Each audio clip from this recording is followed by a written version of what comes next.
about 4 decades of hernia. Lessons learned. Thank you very much, Dr. Vijay Balgankar and whole of the team of HSI and Pune Surgical Society. I am going to spend next 15 minutes just on the lessons learned in last 4 decades. And wisdom is not to be obtained from textbooks, but must be coined out of human experience. And in next 20 minutes, I am just going to present what experience, what lessons, what good lessons, what bad lessons which we have learned.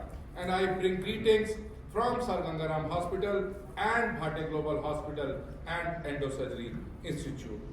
I am always reminded of my blessings which I got from Mother Teresa when I graduated from Maulana Azad Medical College. And after passing out from Maulana Azad Medical College in 82, then I realized that so much of blood has flown under the bridge. Means when we used to do masonry repair, and Dr. B.S. Rana was my professor, teacher at the department, he used to say, hernia is not to be done by fingers.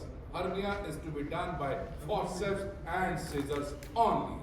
And after that came the era of shoulders repair. Dr. J.P. Singh was my teacher. And then Lichtenstein repair. And this was the photograph on my thesis of shoulders repair, that this patient carried on harboring this hernia for 34 odd years just because of fear of hernia, fear of surgeon, fear of cost, and fear of life. So I think in last 3-4 decades, how much have we changed or how much have we not changed, I'm not absolutely sure. And then we started learning so much about the pathophysiology, morphology of hernia, that it has moved from reinforcement to reconstruction, from basically to robotic AWR, and I had the good fortune of going to Barry McKernan in US, who started TEP, and Christopher Royston, who started TAPP, and then John Hunter, who used to do a lot of hiatus hernia, and then Professor Giulianati, who wrote a book on hernia repair way back in 2000, and it was released by him, and then Dr. Marsicu for learning the robotic hernia repair or robotic surgery. And in this next few minutes, I am just going to outline that how much has changed from basically to robotic, first the inguinal hernia, ventral hernia, and now all of us, right from the beginning of this day, we have been talking not only of complex abdominal wall hernia, but we are talking of transversus abdominis release. So what I mean to say, so much of super focusing has been there in last few years, and now we are talking more about the robotic surgery. Now lesson number 1, that if you do not know the hernia, not me, please do not do the hernia. Absolutely clear. So if you are ready to keep moving, no matter what, if you are ready to unlearn, learn and relearn, then only you will be able to do the hernia repair. Otherwise you should not. And answer is, learn thy and not be well. Second is, all recurrences are iatrogenic. Please do not blame the patient, do not blame the mesh. All hernia recurrences are caused by us, the surgeons. And again, we say in all the workshops throughout the country, the tissue is the main issue. If you respect the tissues are going to respect us. And if we remain pre-peritoneal and not pre-fascia transversalis, then only we will be able to place in a mesh. TAPP, TEP is totally extra-peritoneal, pre-peritoneal. So if we are remaining pre-peritoneal and then we are placing in a mesh, then only we will not have the recurrences. And again, when we are doing the surgery, please do not barbecue the tissues. If you start barbecuing the tissues, if you use lot of energy source, then the chances of pain in the post-op period will be very, very high, and one has to obviously avoid that usage. And again, lesson number 3 is, please not send your recurrences to other surgeons. Or please you should not feel ashamed that you had operated and still the patient had recurrence. I would be the last person to refer such kind of patient to another surgeon. So best answer would be, for example, in this situation, the surgery had been done, pre-peritoneal repair had been done, and you can see that the mesh, the inferior margin of the mesh had not been even dissected or not been covered. So if you, I will just show the video again. So now you can see that the inferior margin is not at all dissected out. So that is the place that one has to be very, very careful. In the today's workshop also, we were emphasizing that the inferior margin of the mesh has to be respected, has to go 2 centimeters within the cave of Hertzius, and then horizontal line should be up to the base of the peritoneum, so that ultimately recurrence is not there. And please never ever give up. This is Praveen Bhatia in the mouth of the stork and trying till end that stork should be dead and frog should jump out. So ultimately we should never ever give up. We should definitely carry on doing and learning from them.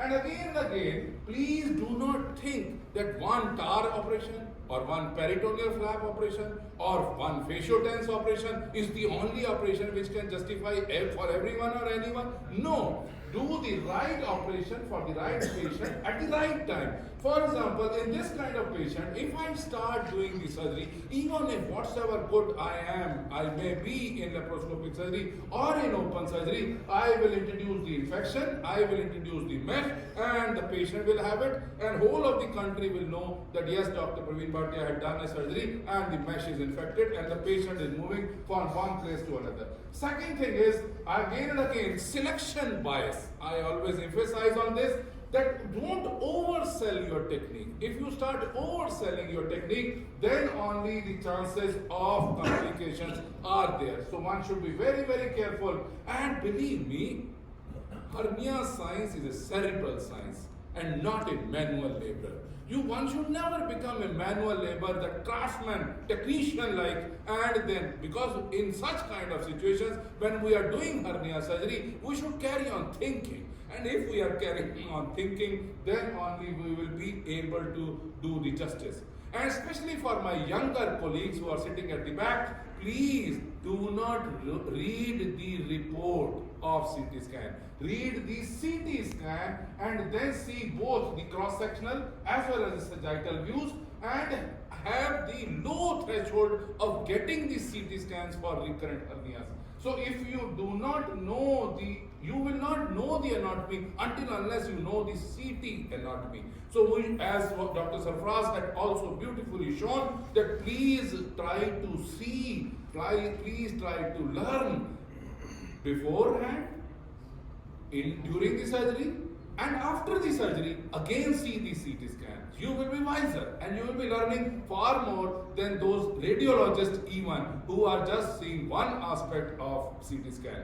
And we have been discussing, we have been seeing the abdominal wall reconstruction right from the morning, and our thinking is, yes, linea alba has to be respected, linea seminaris has to be respected, and one should not cause any injury to the neurovascular bundles, any injury to the linea alba. One should know the position of the mesh, and then one should always close the abdominal linea alba so that the functional anatomy is very well maintained. And again, there should not be any iatrogenic injuries to linea alba and linea seminaris when we are crossing over. Dr. Ganesh Shinoy had shown beautiful way of doing the crossovers. So our thinking is that learn from these masters. Once we start learning from the masters, be proctored by these masters, and then only start doing it. Otherwise, you may do more harm than good, and the patient will roam from one place to another. Another thing is that please do not think that ETAP means enhanced totally extraperitoneal hernia repair. ETAP, either for inguinal hernia or for ventral hernia, is an excess. As we had seen also in the workshop, that once we have the ETAP approach of going from left side or to right side, and then making the planes unify and then make such a space, retrorector space. We always do believe on eyes don't lie. We always do. I was asking in the workshop also that we use the OptiView, and with the help of OptiView 10 mm 0-degree scope, we carry on dissecting the tissues away. Honestly, my feeling is my Dr. V.S. Rana, he was my professor as I had showed in photograph. He always used to teach us that I want to see blood every day because I'm a surgeon, but not in my field. Not in my field. So what I mean to say, I would love not to cause a lot of bleeding during surgery. So we should be very, very cautious about the planes. And then once we are cautious, God has created the planes only for us, the surgeons. So if we identify those planes well, then only we will be able to justify. And again, I am not going into the technical steps of these operations. Our thinking is loud and clear that we should know our anatomy well. We should know when to call it a day, when to call for the help, and ultimately place in a larger size mesh. Yes, there will be some situations when we have started doing these complex abdominal wall hernias that we will not be able to close the posterior sheath. And if we are not able to close the posterior sheath or visceral sac closer, then there are many methods as we had discussed about TAR and reverse TAR and so on and so forth. So we should be very clear that we have to learn those arts. If we have started learning, and when the why is clear, the how is easy. So once we know what is TAR, what is modification, as Dr. Pradeep Sharma had also shown beautifully that he had learnt from masters only the Madrid modification of transversus abdominis release. So our thinking is that once you know the whole of the gamut of this complex abdominal surgery, then and you carry on unlearning, learning and relearning, then only you will be able to justify your presence and justify that the patient is the ultimate beneficiary. In last 1 decade, I would just focus on this graph. You can see the open surgery, the graph is coming down. Laparoscopic surgery is more or less stationary, but robotic surgery is going up very fast. Believe me, way back when we started our robotic work in Gangaram Hospital in 2012, we were doing a lot of robotic bariatric work for super morbid obese patients. And you can imagine robotic prostatectomy in 2000, then robotic hysterectomy was the commonest operation in 2010, and today the robotic companies are also pushing the surgeons, the general surgeons, to do the robotic hernia. So young surgeons, if you have not picked up the robotic surgery, you will be preserved in the museum. My answer to this is please try to learn and to go. You should be updated rather than become outdated. And again, as Dr. Neeraj was also there, so he did the robotic surgery yesterday, first surgery. I always used to tell him that future of robotic is not future, it is present. It is present. So we should try to learn, and again one can combine those ventral hernia repairs, inguinal hernia repairs. Anatomy remains the same, only it is a tool. And if you do not use the tool and start blaming or start giving excuses, you are suffering from excusitis, that the cost is too much or patient cannot afford. This is absolutely excusitis. So our thinking is that please try to unlearn, learn and relearn, and then only you will be able to justify your role as a surgeon. Again and again, the anatomy is same. So if you are going ahead with robotic surgery, your practice will also increase and it will change the total thought process. For example, this is a robotic Morgagni hernia repair. Way back I did in 2012. That one can do it, one can take it out.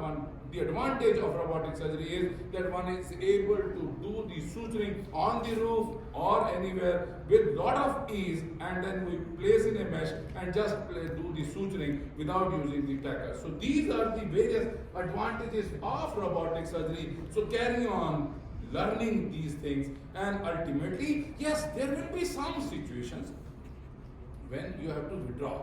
Withdrawal is not a defeat. Believe me. There will be some situations when you are not able to do the posterior visceral sac closure. You have to convert it. Do it the hybrid way. Still the morbidity will be less. I will just end up by just showing a small thought that Dr. Conrad Belzer, I don't know how many of you have heard about him, that he does a lot of robotic hernia repair. He mentioned that he was doing laparoscopic work and he was always thinking either he should do open or laparoscopy. Once he went to Yuri Novisky, and then Yuri said that it is a very complex hernia, I want your help. And then both of them were working in the environment, and it was definitely a complex hernia. And he carried on. And Conrad Belzer says that now I told him that we should convert into open and then maybe, but Yuri carried on, and ultimately next day when Conrad and Yuri had gone on the rounds, then Conrad Belzer had decided that robotic hernia surgery is the answer. So what I mean to say, recovery of the patient is very good once you offer these minimal invasive technique. And again, please do not mess up with the mesh. If the mesh is infected, it is a must that we should take it out, explant it as early as possible, rather than giving world-class antibiotics or anti-tubercular to these kind of patients. So just take it out. And again, please decide, you want to become a modern crow or you want to be outdated. This is a crow which used to throw pebbles in the pot and ultimately quench its thirst. And then came the era of laparoscopy, and with the straw that they were able to do it. And now this is the era of robotic surgery. Can you see how intelligent the crow has become? That it has switched on the tap, quenching its thirst, and ultimately relaxing and spreading happiness. Thank you very much. Thanks a lot for all your attention. Thanks a lot.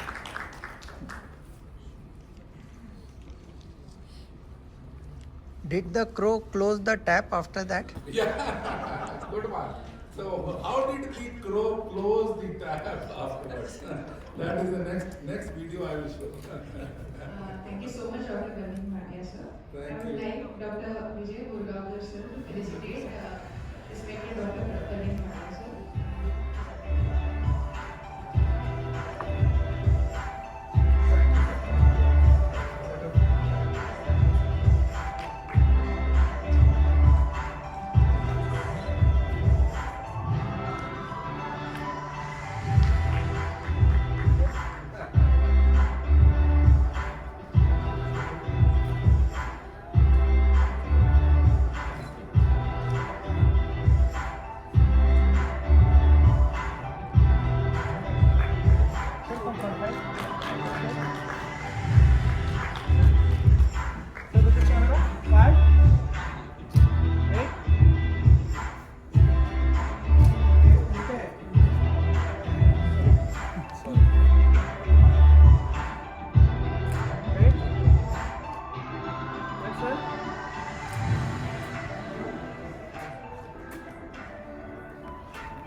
Thank you very much.